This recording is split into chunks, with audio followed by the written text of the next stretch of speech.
अस्सलाम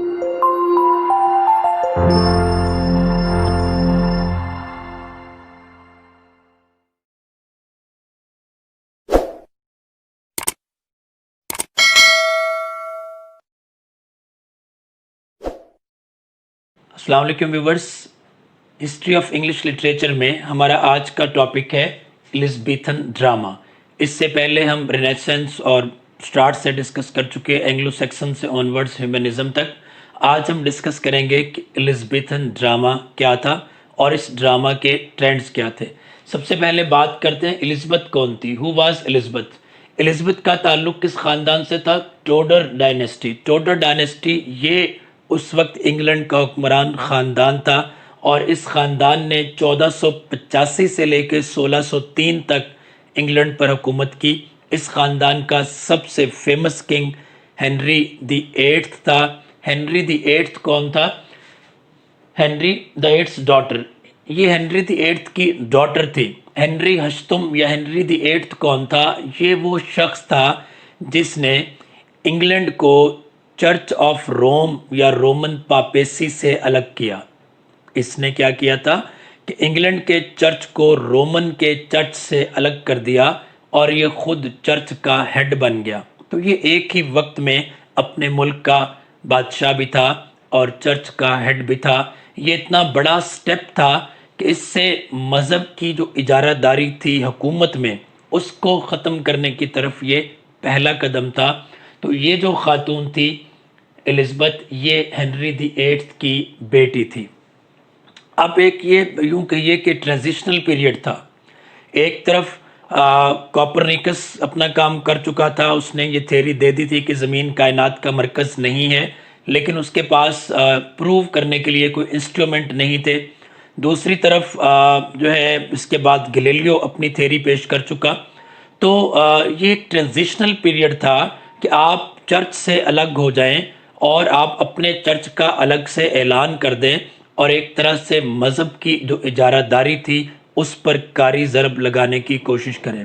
तो फिर मशरिक़ हो या मगरिब, मज़हब ने हमेशा से इंसानों की ज़िंदगी में अहम किरदार अदा किया। यूँ कहिए कि ऐसे वक्त में अवाम के मुमकिना एहतजाज को रोकने के लिए या अवाम के पॉसिबल रिएक्शन को रोकने के लिए एक नई चीज़ चाहिए थी जिस तरफ उनकी तवज्जो मोड़ दी जाती, और ये नई चीज़ शायद ड्रामा की सूरत में थी।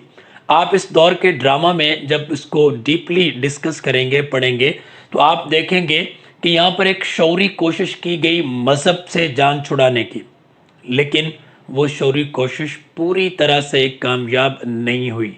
इसकी एग्जांपल्स मैं आगे जाके देता हूँ कि कैसे की गई। दूसरी तरफ ड्रामा हुकूमत के असर से आज़ाद नहीं हो सका। इब्तदाई दौर का जो एलिज़ाबेथन का ड्रामा था उसमें किसी न किसी सूरत में जो रूलिंग फैमिली थी उसको यूलोजाइज किया गया, उसकी मदा सराई की गई। तो ये लोग चाहते क्या थे? People wanted people loving, killing, stealing as they do.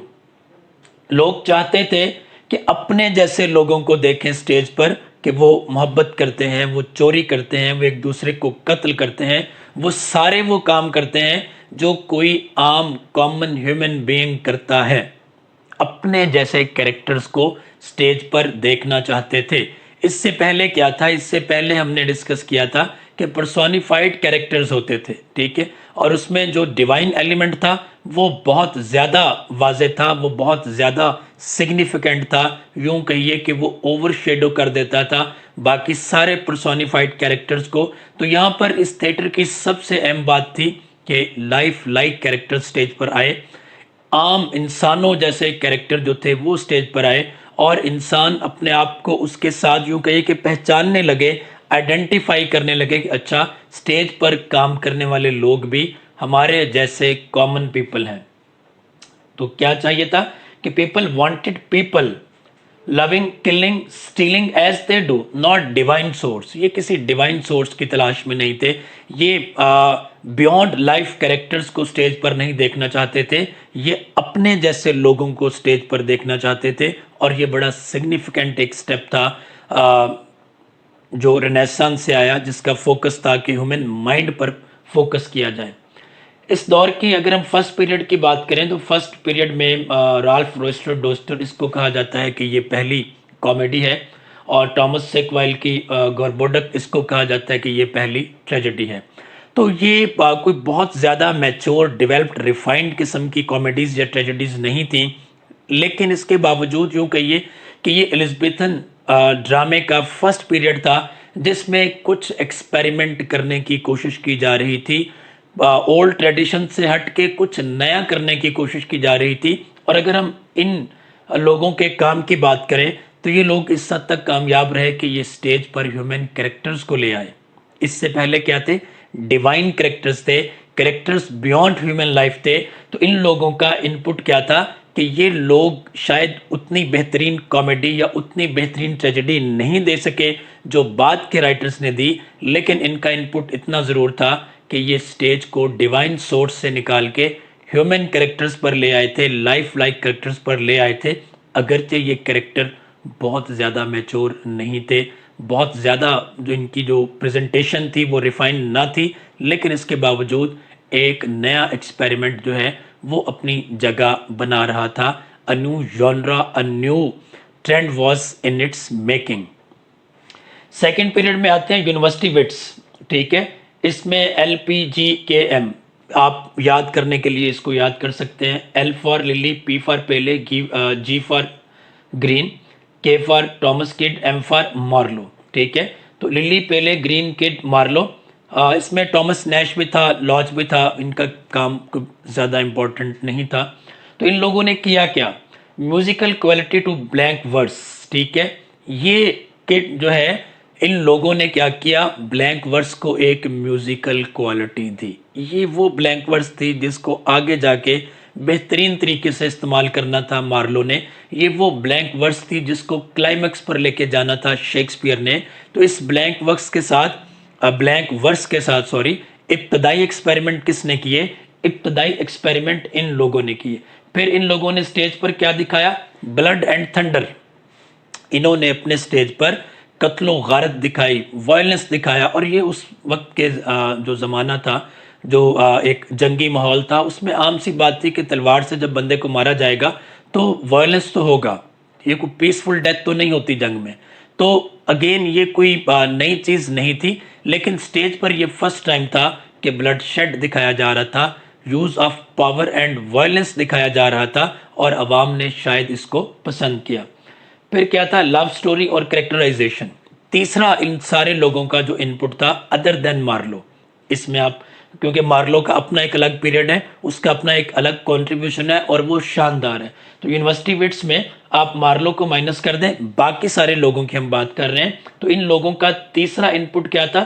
تیسرا انپٹ کیا تھا کہ لو سٹوری اور کریکٹرائزیشن، انہوں نے اپنے کام میں لو سٹوری انٹروڈیوس کروائی سٹیج پر۔ اس سے پہلے کی چیزیں کیا تھیں؟ یاد کیجئے، ہم نے ڈسکس کیا اینگلو نارمن پیریڈ میں کہ اس سے پہلے کی چیزیں تھیں جنت اور جہنم کا کانسیپٹ، ثواب اور گناہ کا کانسیپٹ، اچھائی اور برائی کا کانسیپٹ۔ تو کہیں نہ کہیں پر مذہب لازمی طور پر موجود تھا۔ تو یہاں اس سے آگے کی چیز تھی کہ وہ ایموشنز جو ہیومنز کے اندر پائے جاتے ہیں، قتل و غارت تو تھا ہی، لیکن اس کے ساتھ ایسا نہیں تھا کہ جو لو کا ایلیمنٹ تھا وہ انسان کی زندگی سے مکمل طور پر غائب تھا، قطعاً نہیں تھا، ٹھیک ہے۔ ہم چوسر میں پڑھ چکے رومانس ڈی لا روز، سارے کا سارا جو ہے وہ رومانس ہے، لو ایلیمنٹ ہے، تو ختم تو نہیں تھا، لیکن اس کو سٹیج پر پہلی بار اس کو ریپرزنٹیشن ملی، پہلی بار لو سٹوریز کی نمائندگی سٹیج پر ہونے لگی۔ تو اس طرح سے یہ سٹیج جو تھا اس کا سپین وائڈ ہوتا گیا، مذہب کے ایلیمنٹ بھی تھے، پولیٹیکل ایلیمنٹ بھی تھے، اگرچہ پولیٹیکل ایلیمنٹ کس لحاظ سے تھے؟ بادشاہ کی مدح سرائی کے لحاظ سے، اور اس کے ساتھ ساتھ کیا تھے؟ پیورلی ہیومن ایلیمنٹس بھی تھے، جس میں ایک عام آدمی کے ہیومن ایموشنز کو جو ہے وہ جگہ دی گئی، اس کو ڈپکٹ کیا گیا اور سٹیج پر دکھایا گیا۔ ایون آپ یوں کہیے کہ یہاں پر جو ایک پینوراما آف لائف تھا، اس کے کچھ حصوں کو چن کر سٹیج پر لانے کی کوشش کی گئی تاکہ اس کو جو ہے وہ لائف لائک رنگ دیا جا سکے، اور ایک عام آدمی اس میں اپنی زندگی کی ایک جھلک دے کے کسی نہ کسی پہلو کے حوالے سے اسے یہ ضرور لگے کہ ہاں کہیں نہ کہیں پر اس سٹوری میں میرے ایموشنز بھی پروجیکٹ کیے گئے ہیں۔ اس کے بعد آتا ہے جی مارلو۔ مارلو کا جو کنٹریبیوشن ہے الزبیتھن ڈراما میں وہ کیا تھا؟ Originality of subject matter. اس نے بڑے گرینڈ سبجیکٹ چنے۔ پہلی ٹریجڈی ٹیمبرلین دی گریٹ، بڑا گرینڈ سبجیکٹ، بڑا گرینڈ کریکٹر، اور اس کے ساتھ جو کریکٹر کی پورٹریل تھی وہ بڑی کمال تھی۔ اس کے کیا تھا؟ بلینک ورس کو اس نے انتہائی خوبصورتی سے استعمال کیا۔ Rich language, fine poetic style. چونکہ جب یہ یونیورسٹی میں تھا تو اس کی جو میجر سٹڈیز تھیں وہ لیٹن اور گریک سٹڈیز تھیں۔ اب لیٹن اور گریک سٹڈیز کا اس کی بلینک ورس پر بہت زیادہ اثر آیا۔ دو چیزیں اس سے آئیں، ایک اس کا سٹائل جس کو کہا جاتا ہے کہ یہ پوئٹک سٹائل تھا، اور دوسرا اس کی لینگویج میں لیٹن اور گریک ورڈز۔ آپ دیکھیے کہ ڈاکٹر فاسٹس میں پوری لائنز جو ہیں وہ لیٹن اور گریک کی ہیں، تو یہ وہ اثر تھا جو اس نے اپنی لیٹن اور گریک سٹڈیز سے قبول کیا، اور یہ اثر اس کے پھر ہمیں کام میں بھی نظر آیا۔ Heroes possess renaissance characteristic. تیسرا اس کا کنٹریبیوشن کیا تھا ڈراما میں کہ اس کے جو ہیروز تھے اس میں وہ تمام خوبیاں تھیں جو رینیسنس کے اس آدمی میں ڈھونڈنے کی کوشش کی گئی یا ایٹریبیوٹ کرنے کی کوشش کی گئی جس کو یہ کہا گیا کہ means mind is his own universe, کہ انسان کا اپنا دماغ ہی اس کی اپنی کائنات ہے، اور اس کو کسی ایکسٹرنل ورڈ کو کھوجنے کی بجائے سب سے پہلے کیا کرنا ہے؟ اپنے مائنڈ کی یونیورس کو ایکسپلور کرنا ہے۔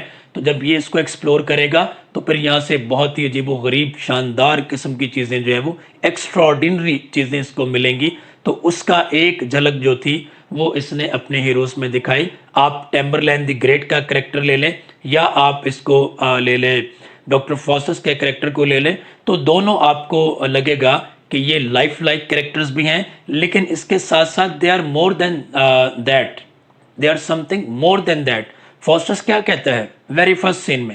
کہتے ہیں میں یہ بھی پڑھ چکا، وہ بھی پڑھ چکا، فزکس بھی، میڈیسن بھی، لاء بھی، جیوگرافی بھی، تو یہ ساری چیزیں مل کے جو ہیں وہ فاسٹس کے جینیس کو سوٹ نہیں کرتی۔ اور پھر اگلا پرابلم کیا ہے کہ ان ساری چیزوں کو ازبر کرنے کے بعد بھی فاسٹس ایک آدمی ہے، ایک کامن مین ہے، تو یہ اس کو کامن مین نہیں ہونا چاہیے۔ یہ وہ چیزیں تھیں جو اس نے کی۔ پیشن، لائف لائک کریکٹرز۔ پھر اس نے جو ہے وہ کیا کیا؟ اپنے کریکٹرز میں پیشن دکھایا، سٹیج پر پیشن دکھایا، اور لائف لائک کریکٹرز جو ان لوگوں نے جس کی بنیاد ڈالی تھی یہ اسے بہت آگے لے گیا۔ آپ یوں کہیے کہ یہ جو یونیورسٹی وٹس تھے ادر دین مارلو، انہوں نے کیا کیا تھا؟ انہوں نے مارلو کے لیے ایک سٹیج تیار کیا۔ یہ ایکسپیریمنٹ کر چکے تھے کریکٹرائزیشن پر، یہ ایکسپیریمنٹ کر چکے تھے یوز آف بلینک ورڈز پر، یہ ایکسپیریمنٹ کر چکے تھے پلاٹ کے ساتھ، یہ ایکسپیریمنٹ کر چکے تھے سٹیج کے ساتھ۔ تو ان ساروں کے تجربات جو ہیں وہ جس بندے نے ان کو یوٹیلائز کیا وہ تھا مارلو، اور اس کا پوئٹک سٹائل جو ہے وہ یہ کہا جاتا ہے کہ شیکسپیئر سے بھی آگے کا ہے، کیونکہ شیکسپیئر کے کامن کریکٹرز کامن لینگویج بولتے ہیں، اس کے کامن کریکٹرز بھی کامن لینگویج نہیں بولتے۔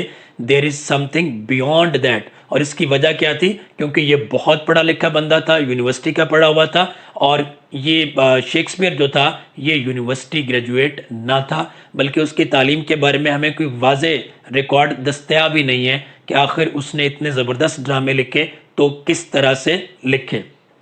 ٹھیک ہے، تو اس نے سٹیج کو تیار کر دیا کس کے لیے؟ شیکسپیئر کے لیے۔ یہ جو یونیورسٹی وٹس تھے جس میں للی، پیلے، گرین کڈ اور ٹامس نیش، لاج وغیرہ تھے، انہوں نے پورا ایک ایکسپیریمنٹ کا جو سٹیج تیار کیا، جو سارے ایکسپیریمنٹ کیے فارم کے ساتھ اور اس کے تھیم کے ساتھ، کریکٹرز کے ساتھ، سٹیج سیٹنگ کے ساتھ، وہ ساری چیزیں کس کے کام آئیں؟ وہ ساری چیزیں کام آئیں مارلو کے، اور مارلو نے ان چیزوں کو بہترین طریقے سے یوٹیلائز کرتے ہوئے شاندار قسم کے ڈرامے لکھے، اور پھر اس نے سٹیج تیار کر دیا کس کے لیے؟ شیکسپیئر کے لیے۔ بالکل اس طرح سے جس طرح سے ہم نے اینگلو نارمن میں پڑھا کہ جان گاور اور ولیم لینگلینڈ نے جو کچھ کیا تو وہ بنیاد بنا آگے جا کے چوسر کے کاموں کی، اور چوسر پھر ان کے کیے گئے کام کو ریفائن کر کے بہت اوپر لے گیا۔ یہی کام جو ہے وہ شیکسپیئر نے کیا۔ شیکسپیئر کی اگر ہم ڈفرنس کی بات کرنا چاہیں کہ شیکسپیئر اور مارلو میں ڈفرنس کیا ہے، تو لینگویج کے اعتبار سے ہم کہتے ہیں کہ مارلو شیکسپیئر سے آگے ہے۔ ठीक है। उसकी वजह क्या? उसकी वजह ये कि शेक्सपियर की फॉर्मल एजुकेशन के बारे में हमें कोई रिकॉर्ड नहीं मिलता। वो बुनियादी तौर पर एक एक्टर था, उसके बाद अपनी एक्टिंग की शानदार उसकी जो था रोल प्लेइंग, उसके बाद उसको ड्रामा के जो टेक्स्ट थी उसको रिवाइज करने पर लगा दिया गया, तो वो टेक्स्ट रिवाइज़र बना। यहाँ से उसने और सीखा, फिर उसने मुख्तलिफ साथी अदाकारों के साथ काम करते हुए उनको नोट किया, ऑब्ज़र्व किया, उनसे बहुत सीखा, और फिर वो जो ड्रामा लिखने वाले थे उन लोगों से मिला, तो उसने वहाँ से भी बहुत कुछ सीखा। तो ये कहा जा सकता है कि उसने अपने ऑब्जर्वेशन और अपनी इंडस्ट्रियस एटीट्यूड से, अपने मेहनती रवैये से ये प्रोफेशनल एक्यूमेन हासिल की। जबकि मार्लो ने ये काम कहाँ पर किया? मार्लो ने ये अचीव किया बिकॉज ऑफ हिज एजुकेशन। तो इसके बारे में कहा क्या जाता है कि takes his characters to the depth of human experience. ये अपने किरदारों को इंसानी तजर्बे की गहराई तक ले जाता है, और ड्रामा देखते हुए आपको ये महसूस भी होता है कि ये ऐसे। फॉर एग्जांपल आप हैमलेट को लीजिए, कितने पावरफुल डायलॉग हैं। पोलोनियस जब उसको कहता है कि there is a method in his madness, उसके बारे में, हैमलेट के बारे में कहते हैं, तो आप देखिए कि कितने ज़बरदस्त डायलॉग हैं। और इस तरह से आप देखिए कि जब फॉस्टस क्वेश्चन करता है सेटन से कि अच्छा बताओ व्हाट इज हेल्थ, तो वो कहता है it is a state of mind wherever we go we take our health with us. तो दैट इज़ हाउ कि आप उसके कैरेक्टर्स को देखते हो कि वो ह्यूमन एक्सपीरियंस की गहराई तक लेके जाते हैं अपने कैरेक्टर्स को। 154 सोनेट्स लिखी, 37 प्लेज लिखे, और अगर हम ये कहें कि मार्लो ने लाइफ लाइक कैरेक्टर्स को बहुत आगे उसने तरवीज दी, उसको प्रमोट किया, और इस कॉन्सेप्ट को वो बहुत आगे लेके चला, तो यहाँ पे आपको सारे कैरेक्टर्स शायद लाइफ लाइक नज़र ना आए मार्लो में। हम शेक्सपियर के बारे में कहते हैं कि इसका पूरा स्टेज जीते जागते इंसानों की जीती जागती दुनिया है। It is a world of life like characters, it is a world of life human beings जो आपस में लड़ते भी हैं, जो अपने इमोशंस को जो है वो पोर्ट्रे भी करते हैं, शेयर भी करते हैं, ग्रज भी रखते हैं, जेलसी भी रखते हैं, एनमाइटी भी रखते हैं, लव भी करते हैं, प्लॉटिंग भी करते हैं, कॉन्स्पायरेसी भी करते हैं। वो सारी चीज़ें करते हैं जो आप और मैं करते हैं, जो ह्यूमन बीइंग कर सकते हैं। तो ये कॉन्ट्रीब्यूशन था एलिज़ाबेथन ड्रामा में शेक्सपियर का। तो शेक्सपियर के अगर हम बात करें इसके ड्रामेटिक करियर के हवाले से, तो इसके 4 दौर बनते हैं। फर्स्ट पीरियड 1577 से 93, इस दौर में ये क्या कर रहा था? एक्सपेरिमेंटल पीरियड था, इसने ओल्ड प्लेस को रिवाइज किया। सेकंड पीरियड इसका 1594 से 1600 तक, इस दौर में इसने कॉमेडीज लिखी और इसने क्रॉनिकल प्लेस लिखे। तो कहीं ना कहीं पर एक मॉरल एटीट्यूड को इसने मेंटेन करने की कोशिश की, या यूं कहिए कि मोरालिटी को अंडरटोन के साथ आगे प्रोपोगेट करने की कोशिश की। थर्ड पीरियड था इसका 1601 से 1608 तक। ये वो दौर था जिसमें इसने ग्रेट ट्रेजेडीज लिखी, हैमलेट लिखा, मैकबेथ लिखा, किंग लेयर लिखा, ओथेलो लिखा। तो ये वो ज़बरदस्त पीरियड था जो इसको अपने फ़न की मेराज पर ले गया। ठीक है, अच्छा इसके बारे में हम ये पहले भी डिस्कस कर चुके हैं। जो लास्ट पीरियड था इसका, फोर्थ पीरियड 1608 से 1612 तक, ये ड्रामेटिक रोमांसेस थे जिनमें सबसे मशहूर विंटर्स टेल है। तो इसके बारे में हम कहते क्या है कि इसके जो कैरेक्टर्स हैं वो अपने तरीके से लाइफ पर अपनी कमेंट्री देते हैं, अपने तरीके से लाइफ को जज करना चाहते हैं और हमें करते हुए नज़र भी आते हैं। आप एग्जाम्पल ले लीजिए मैकबेथ की। तो जब बादशाह घर पर आता है तो एक मॉरल स्टैंस है मैकबेथ का, और एक जो है वो यूं कहिए कि एम्बिशन है लेडी मैकबेथ का कि इसको कत्ल करो तो फिर हम अगले बादशाह बन जाएंगे। तो आपको शेक्सपियर के तमाम कैरेक्टर्स जिंदगी की फिलॉसफी को न सिर्फ अपने तौर पर समझते हुए नजर आएंगे इसे अपने तरीके से, बल्कि आपको वो अपने तौर पर उस पर तबसरा करते हुए, कमेंट करते हुए भी नजर आएंगे। अच्छा अगेन उस तरफ आते हैं कि इसकी फार्मल एजुकेशन नहीं थी, तो फिर इसने इतना प्रोफेशनल एक्यूमेन किस तरह से हासिल किया कि बेहतरीन ड्रामास लिखे। तो इसके बारे में अगेन हमें कोई ज़्यादा मालूमात नहीं है। एक तो इसने प्लेस को रिवाइज किया, उस दौरान बहुत सीखा। दूसरा इसने दूसरों को ऑब्जर्व करके बहुत सीखा। तीसरा ये था कि दूसरों के प्लेस को लोकल ट्रेडिशन, लोकल कल्चर के मुताबिक रिवाइज करके लिखा। ये बिल्कुल ऐसे है जैसे आप देखिए उर्दू लिटरेचर में आजकल की जो यंगर जनरेशन है, स्पेशली लड़कियां, तो उनको बहुत पसंद है उमैरा अहमद, निम्रा अहमद। और इंग्लिश लिटरेचर के लोगों को पता है कि उमैरा अहमद जो है, जो नावल की राइटिंग के लिए टेक्निक्स यूज़ करती है, वो सारी की सारी वो हैं जो मॉडर्न इंग्लिश नावल की हैं। चूँकि वो ख़ुद एम इंग्लिश है, तो बड़ी खूबसूरती से इसने इन टेक्निक्स को इस्तेमाल किया अपने नावल्स में, और हमारी जनरेशन ये समझती है कि ये सारे का सारा बेहतरीन काम है। और उर्दू के बहुत सारे ऐसी नावल्स हैं जिनके बारे में जब आप थोड़ा सा डीपली उनको स्टडी करेंगे तो आपको अंदाज़ा होगा कि ये राइटर्स अंग्रेज़ी नावलों को पढ़ पढ़ के उन्हें उर्दू कल्चर, उर्दू रिवायात, उर्दू तहजीब व तमद्दुन, या पाकिस्तान के कल्चर या इंडिया का जो सब कॉन्टिनेंटल कल्चर था उसके पस मंज़र में उसको चेंज करके लिखते रहे, और उन्होंने शानदार कामयाबियाँ हासिल की। तो शेक्सपियर का भी यही है कि इसने English culture, English traditions, English pros and cons के अकॉर्डिंग टेक्स्ट को एडिट किया और उनको जो है वो लिखा, और शानदार लिखा। अपने कैरेक्टर्स को इतने ज़बरदस्त तरीके से पेश किया कि ज़िंदगी का हर गोशा, हर पहलू, हर इंसानी जज्बा आपको स्टेज पर इन वन वे और द अदर वो डिपिक्ट होता हुआ आपको मालूम होता है। उसके बाद है बेन जॉनसन। बेन जॉनसन क्या था? ये क्लासिसिस्ट था, मॉरलिस्ट था। इसने ड्रामा को रिफॉर्म करने की कोशिश की। इसने क्या किया? ड्रामा को रिफॉर्म करने की कोशिश की। रिफॉर्म से मुराद है कि ये अपनी ओरिजिनलिटी लेकर आना चाहता था, इंग्लिश ट्रेडिशंस लेकर आना चाहता था, लेकिन उसमें ये मुकम्मल तौर पे तो कामयाब नहीं हुआ, क्योंकि इसकी अपनी जो कॉमेडीज़ थी उनके लिए जो रूल्स थे, जो फॉर्म थी, वो वही थी जो लैटिन थी। लेकिन बहरहाल इसने ह्यूमर को अपना जो है वो सोर्स बनाया, और ह्यूमर को बुनियाद बनाकर इसने बेहतरीन कॉमेडीज़ लिखी। अल्केमिस्ट बहुत फेमस है। तो और इसने जो है वो जो रियल कल्चर था उस वक्त के इंग्लैंड का, उसको प्रेजेंट करने की कोशिश की। Focused on unity of time, place and action. इसने जो ड्रामा की 3 यूनिटीज़ थी, टाइम, प्लेस एंड एक्शन, इनको जो है वो फोकस करने की कोशिश की कि इनको प्लॉट का हिस्सा बनाया जाए, इनको करेक्टराइजेशन का हिस्सा बनाया जाए, और ये यूनिटी स्टेज पे इनेक्ट होती हुई नज़र भी आए। कॉमेडी इसका जो है वो मेन फॉर्म था। Introduced form and method, projected contemporary life. ये बड़ा इंपॉर्टेंट था कि शेक्सपियर की लाइफ में आपको, ज़िंदगी में आपको जो है वो लोअर मिडिल क्लास नहीं मिलती, आपको ज़्यादा से ज़्यादा जो है वो मोनार्की मिलती है, या आपको उनकी जो है नौकर यानी सर्वेंट मेड्स ये आपको नज़र आती हैं। तो बेन जॉनसन के वर्क्स में आपको लोअर क्लास भी नज़र आती है। यूँ कहिए कि लाइफ का जो एक पूरा स्पैन था, जो पूरा कैनवस था, वो आपको नज़र आता है। Constructed place on humour, realistic manner, broke romantic tendency of Elizabethan drama. तो ये वो रिफॉर्मेशन थी जो ये करना चाहता था कि जो रोमांटिक टेंडेंसी थी उसको ख़त्म करके ये ह्यूमर की तरफ लाया और ये रियलिज़म की तरफ लाया। तो इस लिहाज से इसका काम जो था वो ख़ासा इम्पॉर्टेंट था।